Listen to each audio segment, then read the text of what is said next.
After surviving a plane crash while traveling abroad, I thought the worst was over. I was wrong. What found me at the crash site was far worse. Initially, my memories of the crash were limited. A fractured, imperfect recollection, missing crucial details. When I tried to remember those details, a series of jumbled images played in my mind, like I was reviewing a handful of blurry, out-of-focus polaroids that someone had shuffled into a non-chronological order. Over time that changed. My memories became clearer, but in the beginning everything was a haze of motion and sound. This is what I remembered in the beginning. Divya and I are sitting next to each other. The other two passenger seats on the opposite side of the aisle are empty. The pilot turns around to us and I only see him for a second, but there's something memorable about him. It's not the fear stitched to his face, nor is it the words he shouts to us. It's something else, something important. My sister's smiling, big brown eyes alive with infectious excitement. Her lips are moving, trying to tell me something over the mechanical thrums of the aircraft's single engine. I peer out the window, watching the Alps pass under us. Verdant green valleys, smatterings of pine trees dotting the landscape, forming unique and cryptic shapes, like geological birthmarks. Not birthmarks, actually, more like scars, which is an important distinction, and I don't know why. An ear-splitting noise. It's deafening and sudden, like an explosion, but there's no fire, not at first at least. The gnawing and grinding of metal, screams, from me, Divya the pilot, and from someone else. Maybe there was someone else on the plane. The aircraft tilts forward. We enter a death spiral. Violent movement rips the pilot from his chair and he's gone. There's something important about him. It's not the fear on his face. It's something else. Before I can tell what it is, we're meters from the ground. There's the roaring of atmosphere rushing through the holes in the cabin. Terror swells in my throat. I want to turn my head. I want to see my sister. But there's not enough time. Everything goes black. I'm plunged into the heart of a deep, silent shadow. It's not death, but it's similar. Briefly, I return. My consciousness bubbles up from the depths of that shadow, and my eyes flutter open. It's quiet now. No more screams, no more chewing of metal. Only the humming chorus of cicadas fills my ears. It was early morning when we crashed.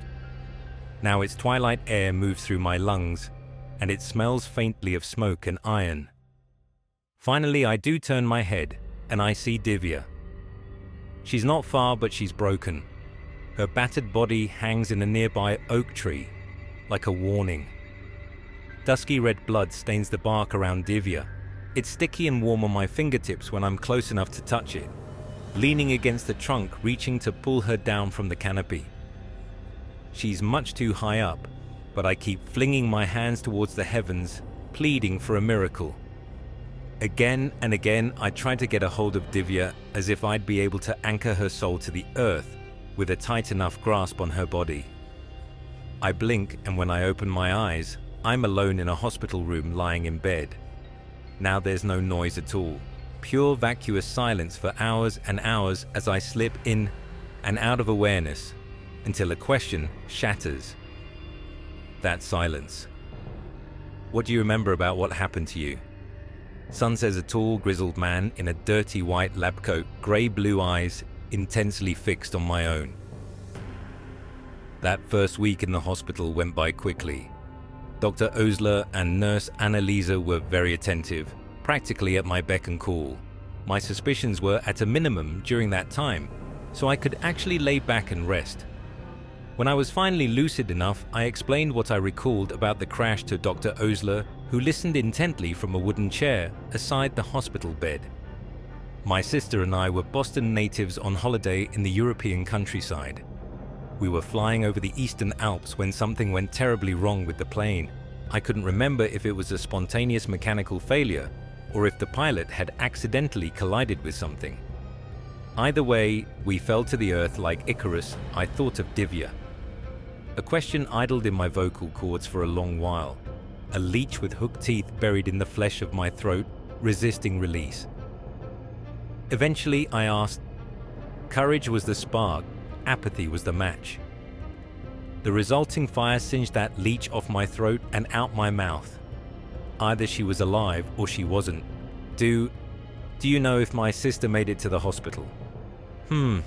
Brown hair mole on her cheek. The doctor inquired, his voice warm and dulcet, like a sip of hot apple cider spiked with brandy. I gulped and nodded, bracing myself. Yes, we have her here. She's in critical condition, but we're taking such good care of her. We believe she'll pull through, but she hasn't woken up yet. Relief galloped through my body, and I let my head fall back on the pillow, tears welling under my eyes. As I quietly wept, he continued to fill in the gaps, detailing where I was, how I got here, and what was next. Essentially, the plane crash landed outside of Bavaria, southeast Germany. A farmer watched our meteoric descent from the sky and immediately called for an ambulance. Now my sister and I were admitted to a small county hospital, about 10 minutes from the wreck site. Both of my legs were broken and I lost a significant amount of blood, but otherwise I was intact. Divya suffered greater internal injuries, so she was in the intensive care unit. Dr. Osler expected her to make a full recovery. There were no other survivors. He stood up, patted me on the shoulder, told me to sleep, and informed me that Annalisa would be in soon to record my vital signs. When can I see her? When can I see my sister? His footfall slowed until they came to a complete stop. He remained motionless for an uncomfortably long period of time with his hand wrapped around the brass doorknob and his back to me. Never said a word. After about a minute of eerie inaction, he twisted the knob, pulled the door open, and left. That's when I first noticed something about my situation was desperately wrong. As the doctor exited my well-lit, windowless hospital room, I glimpsed whatever was outside. In an attempt to conceal it, he didn't swing the door wide open. Instead, he cracked it only slightly, just enough to squeeze his gaunt body through the partition, with his lab coat audibly dragging against the door frame. Despite his attempt to block my view, I saw enough to plant a seed of doubt in my head about Dr. Osler and what he had told me. A clock on the wall read noon, but whatever was outside the door was pitch black. The foreboding darkness outside my room was only the first domino to fall, though, once I fully registered the uncanniness of that detail, a handful of other, equally bizarre details came to the forefront of my mind, and I did not have a satisfactory explanation for any of them. For example, the hospital was completely silent. No PA system asking for the location of a particular surgeon or announcing that visitor hours were over. No ambient noise from a heavy hospital bed thundering down the hallway. Even my room was dead silent. Initially, I didn't notice. The quiet allowed me to fall into sleep without issue. That said, I was wearing an oxygen monitor. I had an IV in my arm. The machines above me appeared to be connected to both things, and yet they were silent too. Shouldn't they beep? Shouldn't they make some kind of sound? The only noises I ever heard were the voices of the hospital's staff members, and only when they were in my room talking to me. Which brings me to Nurse Annalisa. Initially, she was a tremendous source of comfort. Her very presence was sedating, humble and grandmotherly. Silver hair bustling over her shoulders as moved through the room. A charming wrinkled smile on her face as she listened to me recount my life history to kill some time. Constant reassuring words about how well the hospital was taking care of me. But like everything else, once I looked a little harder, Annalisa went from likable and endearing to peculiar and terrifying. First off, it seemed like she never left the hospital. For a week straight, she was my only nurse, coming and going from my room at random times. Never anything that implied a shift schedule. One day, she came into my room 3 times within an hour to take my temperature and didn't appear again until the following day. Another time I woke up to her determining my blood pressure. The rubbery cuff tightly compressing my bicep, no stethoscope pressed to my arm, which I'm pretty sure is required for the measurement. She wasn't even watching the numbers rise and fall on the instrument's pressure meter. Instead, she was staring right at me, reciting the same phrase over and over again. "Aren't we taking such good care of you? Aren't we taking such good care of you? Aren't we taking such good care of you?" All the while she was continuously inflating the cuff, pausing for a moment, releasing the air, and then repeating that process. I just pretended to be asleep at first. But after an hour of that, my patience ran thin and then Lee's. "Don't you ever go home, or are you the only goddamn nurse in this whole hospital?" I shouted. The cuff's deflating hiss punctuated the tension, slowly fading to silence over a handful of seconds. Eventually she stood up, walked to the door, and exited saying nothing at all. The behavior reminded me of how Dr. Osler reacted when I asked him about Divya. Honestly, I never saw Annalise again. Not alive, at least. Every single nurse from then on out was different than the last. Like somehow my singular complaint had rewritten the entire staffing infrastructure of the hospital. And I mean every single one. Now, instead of having one nurse day in and day out, I've been visited by 30 different nurses over the course of a few days. It didn't make any sense. I asked for different nurses, and that's sure as shit what I got. After about a month in that room, and with my suspicions rising, I started developing an escape plan. The only thing that was really holding me back was my cast. Since the day I woke up in the hospital, thick marble white plaster completely encased each of my legs. The cast didn't appear to have been applied by a professional though. The surfaces weren't smooth. They were rough and bubbling. Some areas clearly had more plaster than others, and there didn't appear to be a rhyme or reason for that asymmetry. Not only that, but the material seemed unnecessarily dense and heavy, and the casts were tightly molded to each extremity. It was nearly impossible for me to move on my own, almost like they were created to function like chains, shackling me to that bed. Are my legs truly even broken? I considered panic sweeping through me like a wildfire. I want to see my sister. I demanded the nurse, a short man with a thick brown-red beard, drop the clipboard he had been scribbling on in response to my defiance. It clattered to the floor, with a vacant expression painted on his face. He walked over to the door, opened it, and left. As the door creaked closed, revealing a glimpse of the waiting shadows, I grimaced. The uncertainty of the oppressive darkness that lingered outside my room had over time begun to cause me physical discomfort.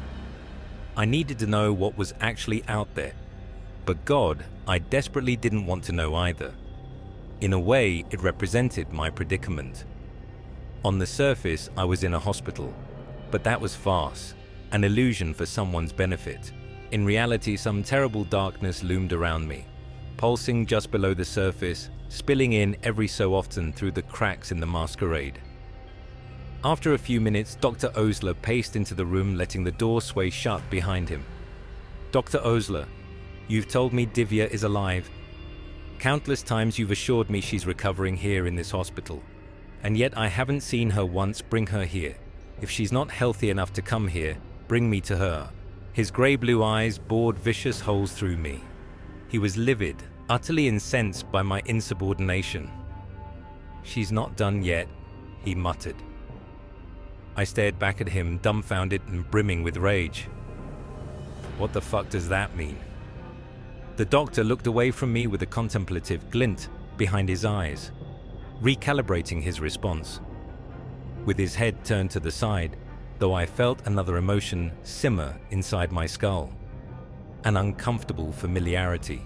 As I studied a subtle skin-toned line that coiled down the side of his nose, my mind was pulled to the day of the crash. Before that horrible realization could fully crystallize, he spoke again. "Diva's not ready for visitors." "I mean, all right, well, what's the hold-up? Tell me why she's not ready." His gaze met mine again, now grim and resolute. Soon as that word crawled from his lips, he turned away from me and marched out into the darkness. I said nothing. No protestations, no name-calling, no angry last words. Instead, I felt my mind race.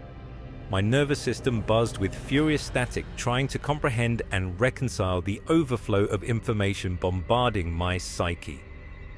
Something about the way Dr. Osler's face contorted as he said that last word made the whole thing click into place. The pilot had a scar just like that. I could see it clear as day in my head, and I could finally recall what he shouted to Divya and I as he turned towards us from the cockpit, fear stitched across his face. Something just landed on the wing. Moments later, that something violently ripped him from the plane. The impossibility of that realization lulled me to sleep like a concussion. Mental exhaustion just shut my body down minutes after the pilot Dr. Osler left the room. When I awoke, it was midnight. I had been asleep for a little over 6 hours. I may have slept for longer had it not been for a sharp stabbing pain in my low back. My salvation disguised as agony, I pushed my torso forward, twisting my hand behind my back to dig for the source of the pain. After a few seconds, my fingers landed on the curve of something metallic that had punctured through the fabric of the ancient bedding. Once I recognized the spiral object, my eyelids excitedly shot open. It was a tempered steel springtime, and use had eroded the tip to where it had become sharp. The thing wasn't a buzzsaw by any means, but it was something accessible that could maybe dig through the plaster casts that were preventing my escape. However, before I could start trying to tear the spring out, a disturbing change compelled my attention. For the first time in a month, there was no light in my hospital room. As I scanned the darkened scenery, attempting to orient myself, I noticed something else as well. Something that pried the wind from lungs, leaving me breathless and silently begging for air. A motionless blob of contoured shadow in the corner. Someone was in the room with me. Who's there? I whimpered. The silhouette sprung to life, stepping forward until they were looming over the end of my bed. When it grinned, my heart leapt dancing between relief, disbelief and terror, never staying on one emotion for too long before moving on to the next in the cycle. Divya. At first she nodded her head slowly, but over a few seconds her nodding sped up, becoming frantic. Inhumanly quick vertical pivots that seemed to have enough force to shatter the spine in her neck. Greedy paralysis enveloped my body. I couldn't move. I couldn't speak. I could just watch as Divya lumbered around the side of the bed until she was right over top of me, still rapidly shaking her head up and down. As she bent over the bed's railing, the nodding stopped abruptly. Nearly forehead to forehead, my sister finally responded, "Yes, it's me, don't worry. Okay, in fact, don't ask about me, I'm fine. They're taking such good care of us here." Her eyes were no longer brown. They were grey-blue, like Dr. Osler's, like Nurse Annalise's, like every nurse's eyes actually. And with that, she stood up, turned away, and walked out the door. From that night on, I accepted my sister was dead. With my attention undivided, I worked singularly towards escape. Grief could come later after I was away from the thing that had killed her and commandeered her body. Disassembling the casts with the sharpened end of the spring was laborious. Every minute that thing wasn't in the room, I was scraping away at the plaster, making sure to focus my efforts on the underside of the mold rather than the outside. That way, if it inspected the cast, it wouldn't be as obvious that I'd been incrementally weakening the plaster. If it was in the room camouflaged as a real human, I smiled, engaged in pleasant conversation, profusely displayed my gratitude, thanked it every chance I got. That's what it really wanted, I suppose. It wanted to feel appreciated. Giving it appreciation kept it docile. Eventually, I could tell that I had damaged the casts to the point where I could break myself loose with a few more forceful hits. Once I did, however, I knew there was no going back. My intention to slip out of its clutches would be written all over my freed legs. and as much as I attempted to discern a pattern to its appearances in my room, I just don't think there was one. Unfortunately, that meant there wasn't a right time to make my escape. I had to guess and pray it wasn't nearby when I made my move. Luck was on my side that day. The thing was close, but it was preoccupied. Despite shedding nearly 20 pounds of body weight in that hospital room, barely sustaining myself on the infrequent helpings of brackish meat soup, the thing brought me my legs couldn't hold me upright. They had simply atrophied too damn much. Muscleless sleeves burdened with fragile bones and calcified tendons. Thankfully, my arms had retained enough strength to drag my emaciated body across the floor. With my back propped up against the wall, aside the door, I halted my feeble movements and just listened. No footsteps running down the hall, no whispers of "aren't we taking such good care of you" coming from right outside. All I could hear was the fevered thumping of my heart slamming into my ribs. I took a deep breath, reached my arm up to the knob and slowly slid the door open. It wasn't hell on the other side of the door, like my restless mind had theorized on more than one occasion. Not in the literal sense anyway. I really was in a hospital. It was just abandoned.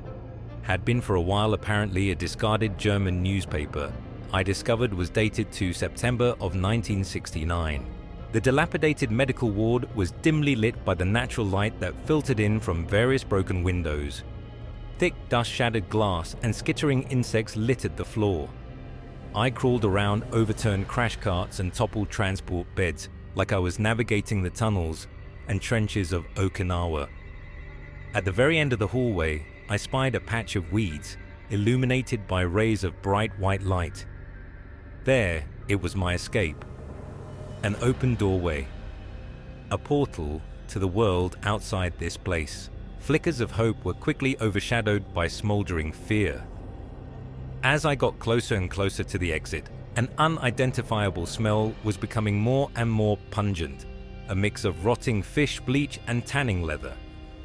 The thing wasn't gone, it was still here, and when the aroma became truly unbearable, I knew I had reached the place. It called home. I didn't see everything when I crawled by, but because the door had been ripped off its hinges and a massive hole in the ceiling was casting a spotlight over its profane workshop, I saw enough to understand, as much as I possibly could understand anyway.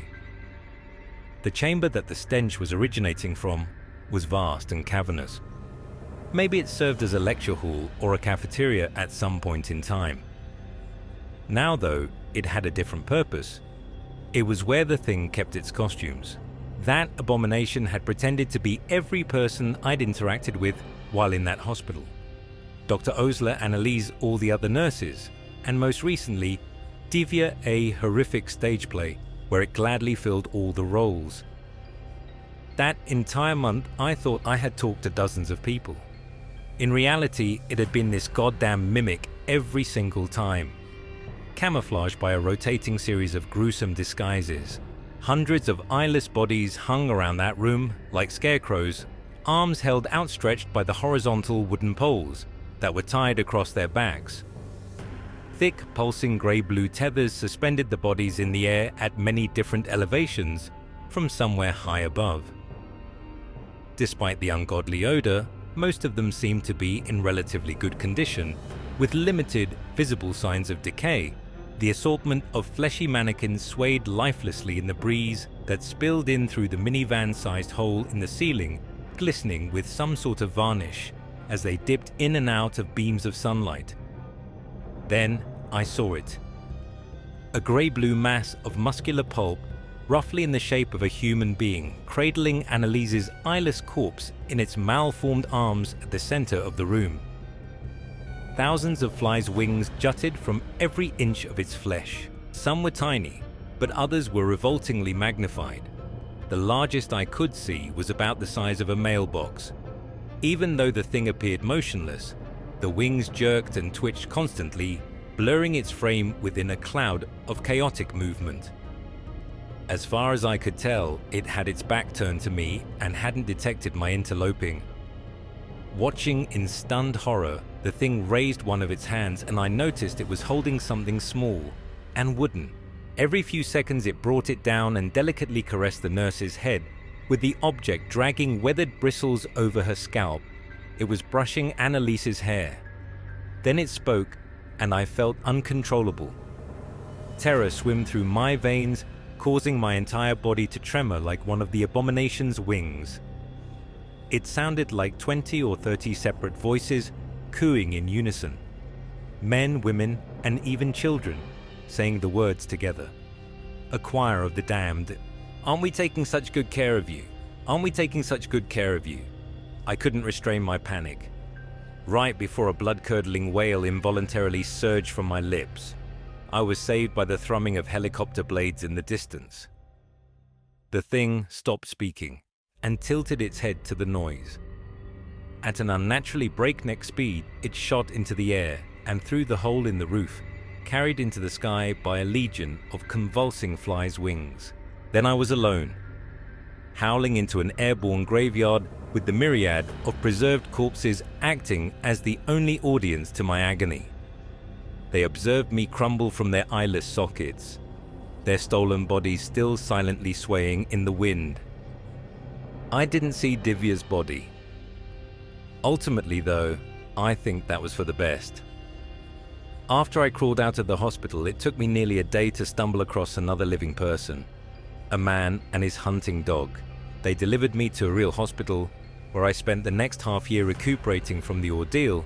I told the police about the plane crash, the abandoned hospital, as well as the thing and its museum of hanging bodies.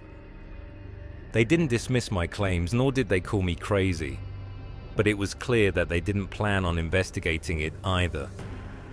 Whatever that thing was, the detectives knew about it, and they didn't intend on interfering with its proclivities. Maybe it was just safer that way. That all took place a decade ago. Since then, I've salvaged as much of myself as I could. It hasn't been easy, but in the end, I put my life back together. Got married. Had a few kids, symbolically buried. Divya in a vacant grave with a tombstone. I listed her date of death as the day of the plane crash. And I hope that's actually true, but I don't know for sure. And I don't like to dwell on that fact. My biggest hurdle has been trusting people again, especially when I'm alone in a room with one other person. It feels decidedly unsafe. Checking their eye color helps, but sometimes it's not enough. What if it's that thing in disguise looking to take me back to that godforsaken room? You might be wondering why I'm speaking up after all this time.